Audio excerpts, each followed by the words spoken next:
ఇంకొక వ్యక్తి గురించి స్పెషల్గా చెప్పాలి. అండ్ సాయి కుమార్ గారు. సో సాయి గారు నా ఫస్ట్ ఫిలిం పటాస్ అనే ఫిలింలో ఒక అద్భుతమైన పోలీస్ ఆఫీసర్ రోల్ చేశారు.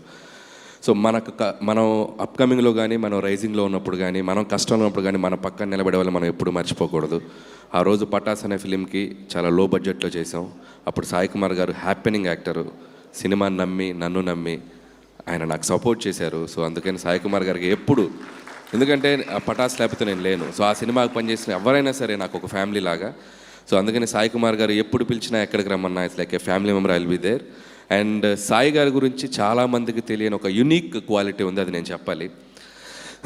మన ఫిలిం ఇండస్ట్రీలో ఒక ప్రతి ఫ్రైడే ఒక సినిమా రిలీజ్ అయితే అందరూ ఆ సినిమా భవిష్యత్తు గురించి తెలుసుకుంటూ ఉంటారు, ఎంక్వైరీ చేస్తూ ఉంటారు.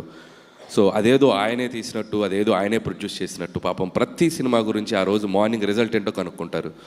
అండ్ కనుక్కున్నాక ఆ రిజల్ట్ టాక్ చెప్పేటప్పుడు నేను అబ్జర్వ్ చేశాను. ఒక సినిమా హిట్ అయితే భయ్యా చాలా హ్యాపీగా పెద్ద హిట్ అంట భయ్యా అంటాడు. ఒక సినిమా పోతే పోయిందంట భయ్యా పాపం అంటారు. సో ఇది నేను చాలా రేర్గా చూశాను ఈ క్వాలిటీ. అంటే పక్క వాళ్ళ సినిమా ఆడితే తన సినిమాలాగా సంతోషపడతారు, పక్క వాళ్ళ సినిమా పోయినా అరే తన సినిమాలా బాధపడతారు. సో అలాంటి సాయి గారికి December 25th తన కొడుకు సినిమా టాక్ని ప్రౌడ్గా, గర్వంగా హిట్ భయ్యా అని చెప్పుకునేలా ఉండాలని మనస్ఫూర్తిగా కోరుకుంటున్నాను. పోతే ఈ సినిమా మంచి సక్సెస్ అవ్వాలి. ఎంత సక్సెస్ అవ్వాలంటే ఆది చేతులు పట్టుకున్న 5 గంటల మోగితే వచ్చేంత సౌండ్ అంత సక్సెస్ అవ్వాలి.